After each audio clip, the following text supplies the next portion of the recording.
नमस्कार दोस्तों, सुप्रभात। मैं डॉक्टर होश। ये मेरा चैनल है all about laparoscopy and laser. इसमें आपका स्वागत है।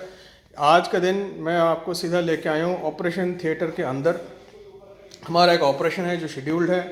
ये इसमें पित्त के थैली में पथरी है। पेशेंट को पित्त के थैली में पथरी का ऑपरेशन होना है। पर ऑपरेशन से पहले कौन कौन से इंस्ट्रूमेंट यूज़ होते हैं, कैसे यूज़ होते हैं, मैं थोड़ा सा आपको दिखाना चाहता हूँ। आप भी क्यूरियस होंगे कि दूरबीन का ऑपरेशन होता क्या है, लेज़र है क्या या लैप्रोस्कोपी है। आप जिसको लेज़र बोलते हो कॉमन कोलोक्वियल लैंग्वेज में, it is more better defined as laparoscopy. Laparoscopy मतलब दूरबीन द्वारा ऑपरेशन। ठीक है, तो ये आपका पीछे ऑपरेशन थिएटर दिख रहा है आपको। यहाँ पे पेशेंट्स लेटते हैं, ठीक है ना। ऊपर ये लाइट दिख रही है, वहाँ पे वो एनेस्थेशिया मशीन दिख रहा है आपको इस तरफ। ठीक है, ये एनेस्थेशिया मशीन है पूरा, ठीक है ना। और ये बाकी दवाई रहते हैं। ऊपर ये लाइट्स है, ठीक है ना, ऊपर ये लाइट्स। एंड ये आपका ऑपरेशन थिएटर का टेबल है, इस पर आप लेटोगे। अगर आपको ऑपरेशन कराना है तो, नहीं कराना है तो मत लेटिएगा प्लीज़, मत आइए।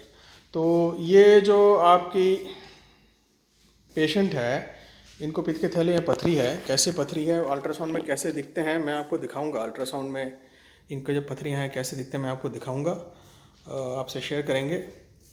और उसके बाद मैं आपको इंस्ट्रूमेंट ट्रॉली दिखाऊंगा। इंस्ट्रूमेंट ट्रॉली में इंस्ट्रूमेंट्स कितने बारीक छोटे छोटे इंस्ट्रूमेंट होते हैं। अगर मेरे वीडियोस लाइक किए हैं, मेरे चैनल पे अगर आपने सब्सक्राइब किए हैं, तो पित्त के थैली का ऑपरेशन अंदर से कैसे होता है आपने ऑलरेडी वो देखा है। आपने देखा है, बड़े बड़े वीडियोस देखा है आपने। असलियत में इतने बड़े बड़े तो होते नहीं है, इंस्ट्रूमेंट बड़े छोटे होते हैं। जब आप अंदर जाते हो दूरबीन से जब देखा जाता है तो वो मैग्नीफाइड होती है। क्योंकि मैग्नीफाइड होते हैं तो चीज़ें बड़े बड़े दिखते हैं। एक्चुअल साइज़ क्या है, एक्चुअल कितना कट लगते हैं, कितना छोटा होता है, मैं आपको दिखाऊंगा। मेरे हाथ के साथ कंपेयर करके मैं आपको दिखाऊंगा कि मेरे हाथ के हिसाब से वो इंस्ट्रूमेंट कितना मोटा है। आपको भी थोड़ी सी कॉन्फिडेंस आएंगी, ठीक है ना। एंड ये सब चीज़ें होंगे पर थोड़ी देर में। पहले हम आपको अल्ट्रासाउंड दिखाएंगे, ठीक है। Thank you. आपके अल्ट्रासाउंड में ऐसे कोई एक रिपोर्ट आएंगे जिसमें लिखा होगा कोलेलिथियासिस, जो आप ये देख रहे हो इम्प्रेशन में, कोलेलिथियासिस।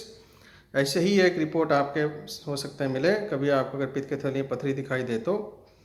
पर इसका मतलब क्या होता है, इसको समझने के लिए हमको इमेजेस देखने पड़ते हैं। हम आपको इमेजेस पे लेके जा रहे हैं, ठीक है ना। और इमेजेस में आप देखिएगा, मैं आपको बता रहा हूँ।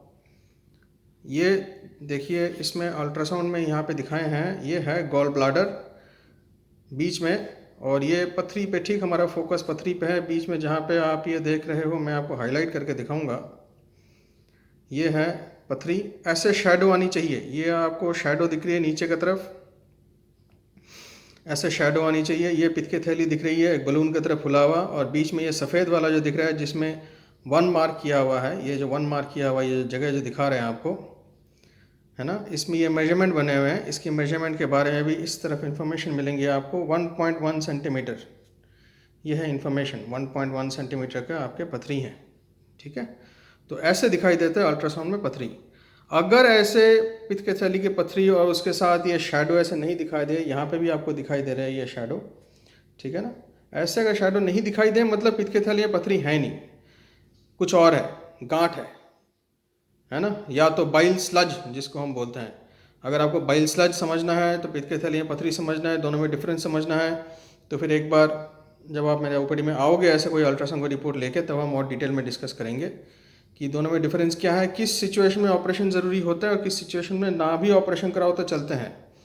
ये डिफरेंस सिर्फ अल्ट्रासाउंड, ये फिल्म देख के और ये रिपोर्ट देख के और आपसे बात करके ही डिसाइड किया जा सकता है कि ऑपरेशन की ज़रूरत है या नहीं है, ठीक है।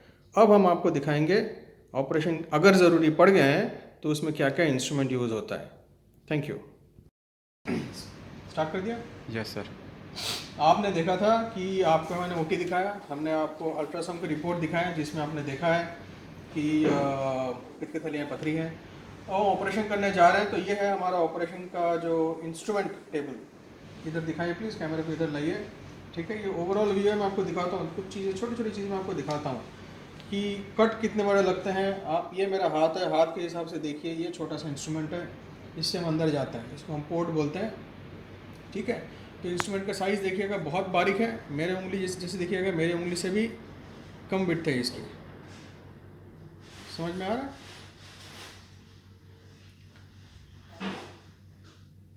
ये फोकस में है जी सर। तो और देखिएगा ये एक इंस्ट्रूमेंट है, इसके अलावा ये एक और इंस्ट्रूमेंट है। तो बेसिकली हमें ये दोनों साइज़ के इंस्ट्रूमेंट यूज़ करने होते हैं। ये भी देखिएगा मेरे उंगली से भी छोटा साइज़ है इसके। ये छोटे छोटे इंस्ट्रूमेंट होते हैं जो आपने मेरे बाकी वीडियोस, अगर आपने सब्सक्राइब किए हैं चैनल तो बाकी वीडियोस आपने अगर देखे हैं तो आपने देखा होगा अंदर का व्यूज़। तो अंदर के व्यूज़ आपने देखा होगा कि कितने बड़े बड़े दिखते हैं। तो इतने बड़े बड़े एक्चुअली है नहीं, ये छोटे छोटे इंस्ट्रूमेंट है। ये देखो ये छोटा सा इंस्ट्रूमेंट है, पतला सा एक इंस्ट्रूमेंट है, ठीक है। इसी इंस्ट्रूमेंट से हम अंदर जाते हैं, पित्त के थैली को पकड़ते हैं और इसी से डिसेक्शन होती हैं, बारीकी की डिसेक्शन होती हैं, ठीक है ना। तो ये एक और इंस्ट्रूमेंट है, इसके भी पित्त के थैली को पकड़ा जाता है, ठीक है। ये ऐसे खुलते हैं, ऐसे बंद होते हैं, ठीक है। तो आमतौर पे आपको ये सब जो है ऑपरेशन थिएटर में आप जब आओगे ऑपरेशन करवाने तब आपको ये सब चीज़ें देखने को नहीं मिलेंगी। तो लोगों की क्यूरियोसिटी होती है कि क्या होता है, जिसको आप लेज़र बोलते हो या लैप्रोस्कोपी बोलते हो। ये लैप्रोस्कोपी के इंस्ट्रूमेंट्स हैं, छोटे छोटे इंस्ट्रूमेंट्स हैं। ये जैसे ये सीजर्स हैं, इसे काटा जाता है, टिश्यू काटा जाता है ना। ये क्लिप्स हैं, इससे ये क्लिप एप्लीकेटर है, इससे आपके नसें बांधे जाते हैं। ये क्लिप्स यूज़ किया जाता है, ठीक है। 2-3 और छोटे छोटे इंस्ट्रूमेंट होते हैं जैसे इससे तो साफ़ सफाई होती है। और पित्त के थैली को निकालने के लिए हम ऐसे बड़े बड़े आर्टरीज के इंस्ट्रूमेंट इस्तेमाल करते हैं। तो जो ये कट लगते हैं उसी के थ्रू ये जाते हैं और पित्त के थैली को पकड़ के निकाला जाता है, ठीक है। ऑपरेशन की शुरुआत में हमें पेट के अंदर हवा भरने होते हैं।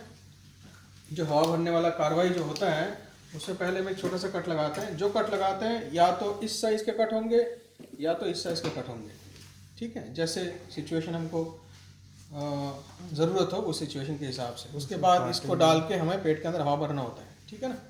इससे हवा भरते हैं, उसके बाद फिर हम ये बड़े बड़े इंस्ट्रूमेंट्स डालते हैं। और ऑपरेशन होने के बाद जो आपके कट लगे हुए हैं इतनी बारीक साइज़ के कट होंगे, जितना आप इसकी विड्थ देख रहे हो इतने बारीक साइज़ के कट होंगे। इसमें जो टाँके जो लगते हैं मोस्टली हम कोशिश करते हैं कि वो घुलने वाले टाँके हो, अंदरूनी घुल जाए टाँके अलग से निकालना ना पड़े। और अगर कुछ सिचुएशन है जैसे अगर हम लगा नहीं पाते हैं तो हम नॉर्मल वाले टाँके लगाते हैं जो 7 दिन में निकल जाते हैं। तो ये है ब्रीफ एक आइडिया आपका ऑपरेशन में कैसे होते हैं।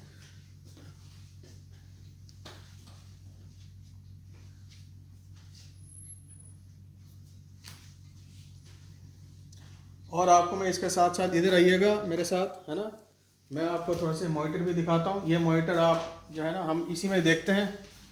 हम इसी में देख के इसी में हमारा पिक्चर इसी में आते हैं, इसमें हमारा इमेज रिकॉर्डिंग होती है, इसमें लाइट सोर्स है और इस इंस्ट्रूमेंट से पेट में हवा भरा जाता है। पीछे सिलेंडर होती है, सिलेंडर से जो हवा होता है वो कार्बन डाइऑक्साइड होता है। कार्बन डाइऑक्साइड पेट के अंदर भरा जाता है इस इंस्ट्रूमेंट से। इससे हम देखते हैं मॉनिटर से और इसी से ऑपरेशन होता है, ठीक है। चलो ये है ब्रीफ ओवरव्यू। बाकी आप जो मेरे से मिलने को आओगे और ऑपरेशन थिएटर में आप हमसे मिलेंगे तो आपको और डिटेल में दिखाई देंगे सब कुछ।